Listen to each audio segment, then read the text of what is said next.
आज इस वीडियो में हम देखने वाले हैं कि न्यू टैक्स रिजीम में मार्जिनल रिलीफ क्या है और कैसे काम करने वाला है। ये बेसिकली जो स्मॉल टैक्स पेयर्स हैं, उनका टैक्स का जो बर्डन है वो कम करने वाला है।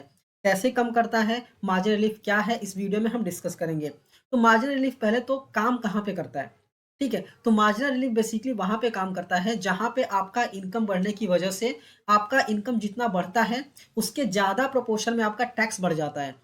तो वहाँ पे मार्जिनल रिलीफ काम करता है। और कैसे काम करने वाला है, इस वीडियो में हम डिस्कस करेंगे। मैं चार्ट यहाँ पे ओपन कर देता हूँ। मैं यहाँ पे देखिए चार्ट यहाँ पे ओपन कर दिया मैंने। इस चार्ट के थ्रू मैं आपको समझाने वाला हूँ कि 7 लाख के ऊपर इनकम जाने पर भी आपको मार्जिनल रिलीफ कैसे मिलने वाला है। अभी यहाँ पे आप एग्जाम्पल देखिए, ठीक है। यहाँ पे मैंने इनकम लिखा हुआ है यहाँ पे, ठीक है। इनकम लिख दिया मैंने यहाँ पे। और यहाँ पे मैंने लिख दिया है स्टैंडर्ड डिडक्शन, चूंकि न्यू टैक्स रिजीम में आपको स्टैंडर्ड डिडक्शन मिलने वाला है। तो न्यू टैक्स रिजीम में जो स्टैंडर्ड डिडक्शन मिल रहा है वो लेस करने के बाद ये इनकम है, ठीक है। अगर आपकी सैलरी इनकम नहीं है और अदर देन सैलरी इनकम है तो बेसिकली आप ये वाला इनकम कंसिडर कर सकते हैं, ठीक है। तो आइए स्टार्ट करते हैं।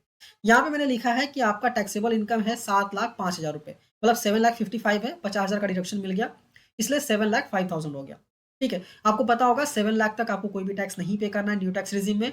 और कितनी लाइबिलिटी में, 25,000 तक की लाइबिलिटी तक आपको टैक्स नहीं पे करना है। तो जैसे ही आपकी 7 लाख के ऊपर इनकम जाती है ना 5,000 रुपये, यहाँ पे टैक्स लाइबिलिटी आपकी हो जाती है 25,500।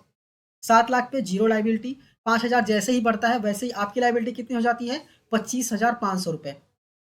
मतलब 5,000 बढ़ने की वजह से आपको 25,500 भरने पड़ रहे हैं।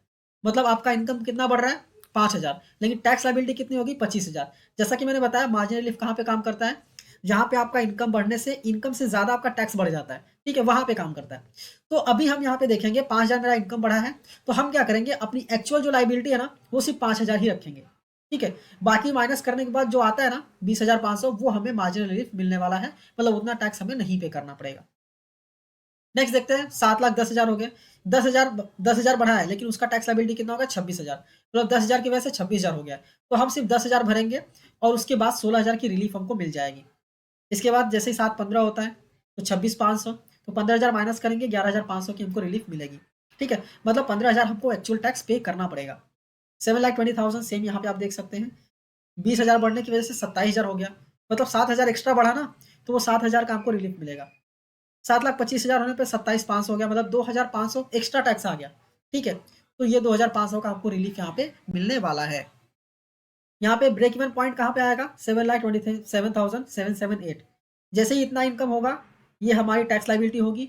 और एक्चुअल टैक्स लाइबिलिटी कितना भरनी पड़ेगी, इतनी, क्योंकि हमारा इनकम बढ़ा है 27,778 रुपये। उसकी वजह से 27,778 का हमको टैक्स आ रहा है, ठीक है। तो अब रिलीफ जीरो हो जाएगी। मतलब जैसे ही आपके टैक्स से आपका इनकम, आपका जो एक्स्ट्रा इनकम है वो आपके एक्स्ट्रा टैक्स से ज़्यादा होता है ना, वैसे ही आपको मार्जिनल रिलीफ मिलना बंद हो जाता है, ठीक है। तो आई होप आपको क्लियरली समझ में आ गया होगा कि मार्जिनल रिलीफ कैसे काम करने वाला है न्यू टैक्स रिजीम में, और आपको टैक्स का बेनिफिट कैसे मिलने वाला है। ये वीडियो पसंद आई है, समझ में आई है, तो इस वीडियो को लाइक कीजिए, अपने दोस्तों के साथ भी शेयर कीजिए, और ऐसी ही वीडियोस को देखने के लिए चैनल को सब्सक्राइब करना मत भूलिए। मिलते हैं नेक्स्ट वीडियो में। Thank you for watching and all the best.